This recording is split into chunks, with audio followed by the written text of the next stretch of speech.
ಆತ್ಮೀಯ H16 ಅರ್ಥಾತ್ ಹೇ ಸೀತಾರಾಮ್ ವೀಕ್ಷಕರೇ, ನಾನು ನಿಮ್ಮವ MI ಅಥವಾ ಮಲ್ಲಪ್ಪ ಜೋದಾರ್. ವಿಶೇಷ ಇವತ್ತೇನಪ್ಪ ಅಂದ್ರೆ ಬಸವ ಜಯಂತಿ, ಬಸವಣ್ಣನವರನ್ನು ನೆನೆಯೋದು, ಅವರ ಸಿದ್ಧಾಂತಗಳನ್ನು ಹೇಳೋದು, ಜೊತೆಗೆ ಸಾಧ್ಯದಷ್ಟು ಫಾಲೋ ಮಾಡುವಂಥ ಈ ಸಂದರ್ಭದಲ್ಲಿ ಇವತ್ತು ನಮ್ಮೊಂದಿಗೆ ಈ ಭಾಗದ ಉತ್ತರ ಕರ್ನಾಟಕದ ಸಂಗೀತಗಾರರು, ಹಾಡುಗಾರರು, ಸಿನಿಮಾ ಹಾಡುಗಳ ಬಂಟರು, ಜೊತೆಗೆ ಅನೇಕ ಸಾವಿರಾರು ಅಲ್ಲ ಅದಕ್ಕಿಂತ ಹೆಚ್ಚಿಗೆ ಅಡ್ಡಿಲ್ಲ ಅಭಿಮಾನಿಗಳು ಕೊಡುವಂಥವರು, ಸದಾ ಗುರುಗುಲಿಸ್ತಾ ಇರುತ್ತಿರುವಂಥವರು, ಯಾವುದಾದ್ರೂ ಹಾಡನ್ನು ಕೊಟ್ಟರು ಅದಕ್ಕೆ ಹೊಸ ರೂಪ ಕೊಡುವಂಥವ್ರು ಅಂಥವ್ರು ಇವತ್ತು ಬಸವಣ್ಣವರ ಒಂದೆರಡು ವಚನಗಳಿಗೆ ಒಂದಿಷ್ಟು ಸ್ವರ ಕೊಟ್ಟು ಅದ್ರ ಬಗ್ಗೆ ಒಂದಿಷ್ಟು ವಿಶ್ಲೇಷಣೆ ಮಾಡುವಂಥ ಒಂದು ಕೆಲಸವನ್ನು ಇವತ್ತು ಮಾಡ್ತಾಯಿದ್ದೀವಿ.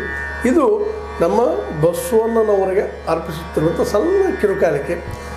ಆ ದಿಶೆಯಲ್ಲಿ ನಾವು ಅವ್ರನ್ನ ವೆಲ್ಕಮ್ ಮಾಡುತ್ತಾ ನಮ್ಮ JK ಖಾಡೇಶ್ ಕುಮಾರ್ ಸರ್ ತಮಗೊಂದು ಆಹ್ವಾನ, ಜೊತೆಗೆ ನಿಮ್ಮಿಂದ ಇವತ್ತು ನಮ್ಮ ಪ್ರೇಕ್ಷಕರಿಗೆ ವಿಶೇಷವಾಗಿ ವಚನಗಳ ಒಂದು ಸ್ವಲ್ಪ ಸವಿ ರುಚಿ ತಿಳಿಸುವಂಥ ಪ್ರಯತ್ನ ಮಾಡ್ತಾಯಿದ್ವಿ. ಆ ದಿಶೆಯಲ್ಲಿ ತಾವಾಗ ಕಳಬೇಡ ಕೊಲಬೇಡ ಗೊತ್ತದ ವಚನ ಬಗ್ಗೆ ಹೇಳೋ ಅವಶ್ಯಕತೆ ಇಲ್ಲ. ಅದ್ರ ಬಗ್ಗೆ ರಾಗಬದ್ಧವಾಗಿ ಸಂಯೋಜನೆ ಮಾಡಿ ಅದ್ರ ಬಗ್ಗೆ ಏನಾದರೂ ಒಂದೆರಡು ಮಾತು ಮಾತಾಡಿದ್ರು ಮಾತಾಡ್ಬೋದು. ನಮಸ್ಕಾರ. ಆರಂಭ.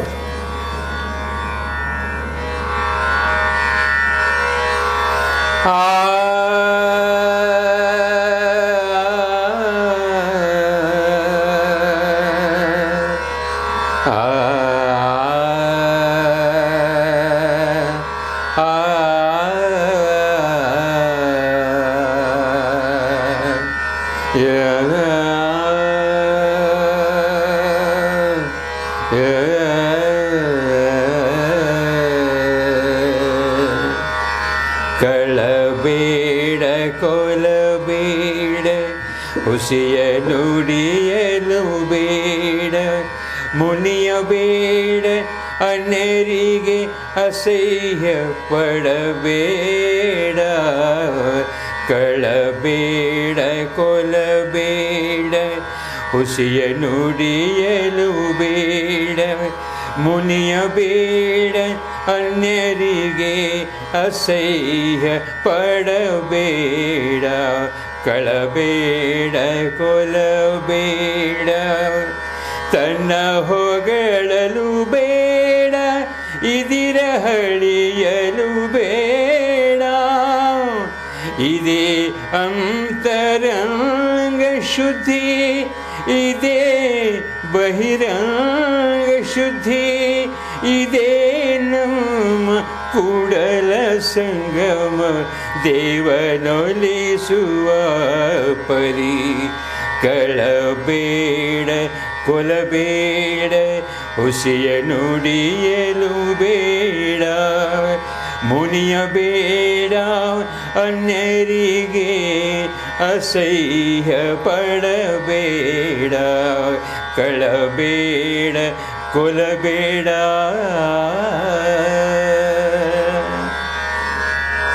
ತಾವು ಒಳ್ಳೆಯ ಸುಶ್ರಾವ್ಯವಾಗಿ ಈ ಒಂದು ವಚನವನ್ನು ನಮ್ಮ ಪ್ರೇಕ್ಷಕರಿಟ್ಟಿದ್ದೀರಿ. ಭಾಳ ಅದ್ಭುತವಾದ ವಚನ ಇದು. ಜಗದ ಎಲ್ಲ ಧರ್ಮಗಳ ಅಭ್ಯಾಸ ಮಾಡಿದರು ಹೊರಡುವುದೇ ರಿಸಲ್ಟ್. ಕಳಬೇಡ ಅಂದ್ರೆ ಕಳ್ಳತನ ಮಾಡಲಿಕ್ಕೆ ಹೋಗಬೇಡ, ಕೊಲಬೇಡ ಹಿಂಸೆ ಮಾಡಲಿಕ್ಕೆ ಹೋಗಬೇಡ, ಹುಸಿಯೇ ನುಡಿಯಲು ಬೇಡ, ಸುಳ್ಳು ಹೇಳಕ್ಕೆ ಹೋಗಬೇಡ ಅನ್ನುವಂಥ ಮಾತನ್ನು ಮಾತಾಡ್ತಾ, ಮುನಿಯೇ ಬೇಡ, ಮುನಿ ಅಂದರೆ ಸಿಟ್ಟಾಗಬೇಡ ಅಂತ.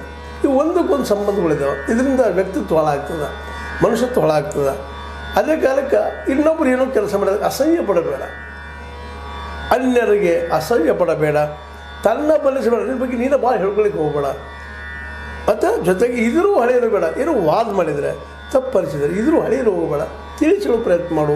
ಅದೇ ಕಾಲಕ್ಕೆ ಏನಪ್ಪ, ಇದೇ ಅಂತರಂಗ ಶುದ್ಧಿ, ಇದೇ ಬಹಿರಂಗ ಶುದ್ಧಿ ಅನ್ನುವಂಥ ಈ ವಚನದಲ್ಲಿ ಬಸವನವ್ರು ಎಂಥ ಅದ್ಭುತವಾದ ವಿಚಾರ ಕೊಟ್ಟಿದ್ದಾರಪ್ಪ ಅಂತಂದ್ರೆ, ಇಲ್ಲೇ ನಾವು ಬದುಕೋದಕ್ಕೆ ಸರಳವಾಗಿ ಬದುಕು ಏನು ಬೇಕು ಅಂತ ಇದೇ ವಿಷಯಗಳನ್ನು ಜಗದ ಎಲ್ಲ ಧಾರ್ಮಿಕ ಗ್ರಂಥಗಳು ಹೇಳ್ತಾ ಇರ್ತಾವೆ ಅನ್ನೋದನ್ನು ನಾವಿಲ್ಲಿ ನೆನಪಿಟ್ಟುಕೊಂಡು ಬಸವಣ್ಣವರು ಕೊಟ್ಟಂಥ ಈ ದೊಡ್ಡ ವಚನ ನೋಡೋದನ್ನು ಕಿರಿದು 7 ತತ್ವಗಳನ್ನು ಹೇಳಿ ಇಡೀ ವಿಶ್ವಕ್ಕೆ ಈ ವ್ಯಕ್ತಿ ಬಸವಣ್ಣ ಮಹಾಮಾನವನಾದರು ಅನ್ನುವಂಥದ್ದು ಈ ವಚನ ತುಂಬ ಧರ್ಮದ ಒಬ್ಬರಿಗೆ ಗೌರವ ಕೊಟ್ಟು ಬದುಕುವಂಥ ಗೌರವಿಸುವಂಥ ವಿಚಾರವನ್ನು ಬಿಡಿಯಾಗಿ ಹೇಳಿದ್ದಾರೆ.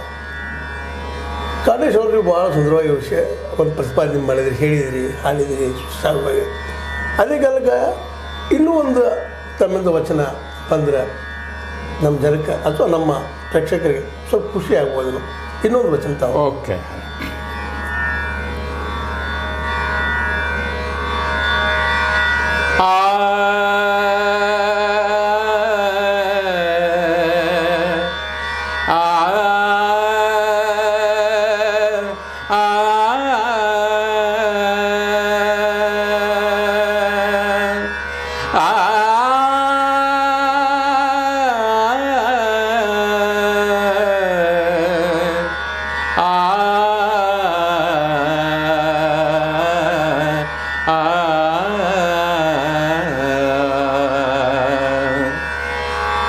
ದಯವಿಲ್ಲದ ಧರ್ಮ ಅದಾವುದಯ್ಯ,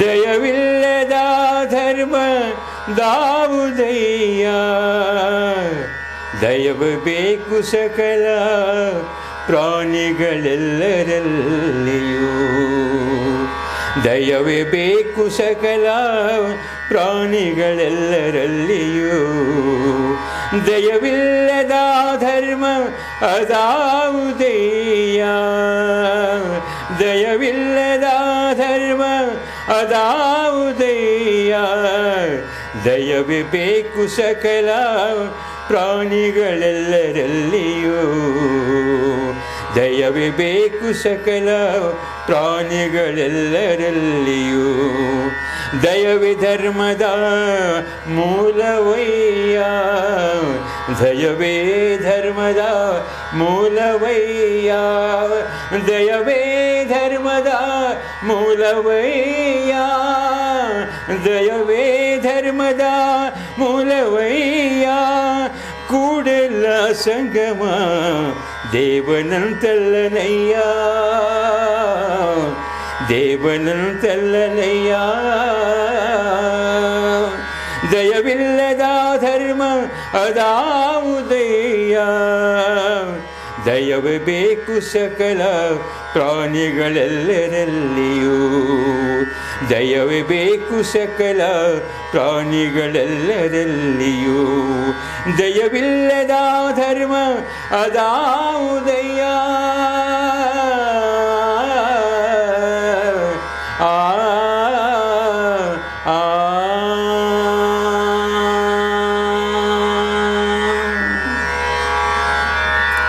ಭಾಳ ಸುಂದರವಾಗಿ ಮನಸ್ಸಿಗೆ ಮುಟ್ಟುವ ಹಾಗೆ ದೈವೇ ಧರ್ಮದ ಮೂಲವಯ್ಯ ಅನ್ನೋದು ವಚನವನ್ನು ನಮ್ಮ ಕಾಡೇಶನವರು ನಿಮಗೆ ಹಾಡಿ ತೋರಿಸಿದರು. ಈ ವಚನದಲ್ಲಿ 4 ಸಾಲಿನ ಈ ವಚನ, ಈ ಹಿಂದಿದ್ದಂಥದ್ದು ಕಳಬೇಡ ಕೊಳಬೇಡ 7 ವಿಚಾರಗಳನ್ನು ಹೇಳಿದರೆ, ಇಲ್ಲೇ 4 ಸಾಲುಗಳಲ್ಲಿ ಇಡೀ ಧರ್ಮೋ ರಕ್ಷಿತಿ ರಕ್ಷಿತ ಅನ್ನುವಂಥ ಮಾತನ್ನು, ಧರ್ಮವನ್ನು ಯಾರು ರಕ್ಷಣೆ ಮಾಡ್ತಾರೆ, ಧರ್ಮ ಅವರು ರಕ್ಷಣೆ ಮಾಡ್ತಾರೆ ಅಂದರೆ ಇದರ ಅರ್ಥ ಗೌರವ ಕೊಟ್ಟು ಗೌರವ ತೆಗೆದುಕೊಳ್ಳುವಂಥದ್ದು ಮತ್ತು ದಯೆ ಇರಲೇಬೇಕು. ದಯೆ ಇಲ್ಲ ಅನ್ನುವಂಥ ಧರ್ಮ ಅದು ಧರ್ಮನ ಅಲ್ಲ ಅನ್ನುವಂಥ ಮಟ್ಟಿಗೆ ಮಾತಾಡ್ತಾರೆ ಬಸವಣ್ಣವರು ಮತ್ತು ಸತ್ಯನವರು.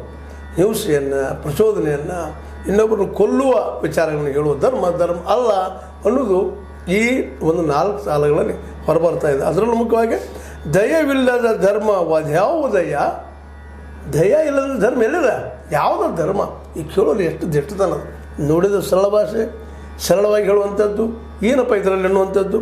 ಅದೇ ಕಾಲಕ್ಕೆ ಈ ಧರ್ಮ ಏನಪ್ಪ ಅಂತಂದ್ರೆ ಏನು ಯಾವ ರೀತಿಯಾಗಿದೆ ಅನ್ನುವಂಥ ಮಾತನ್ನು ಹೇಳ್ತಾ ಇದ್ದಾರೆ.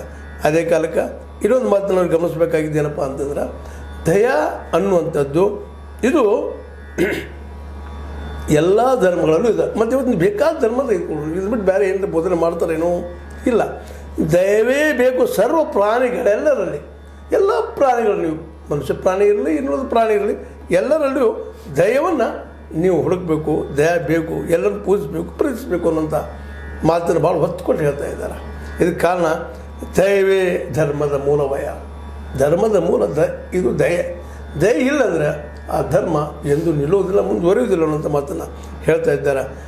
ಕೂಡಲ ಸಂಗಯ್ಯ ನಂತಲ್ಲ ದೊಲ್ಲನಯ್ಯ, ಒಂದು ವೇಳೆ ಧ್ಯೇಯ ಇಲ್ಲಂದ್ರೆ ಆ ಧರ್ಮ ಬೇಡ, ಧ್ಯೇಯ ಇಲ್ಲಂದ್ರೆ ಆ ಧರ್ಮ ಬೇಡ ಇದ್ರೆ ಭಾಳ ಒತ್ತುಕೊಂಡು ಹೇಳ್ಬೇಕಾಗಿದೆ.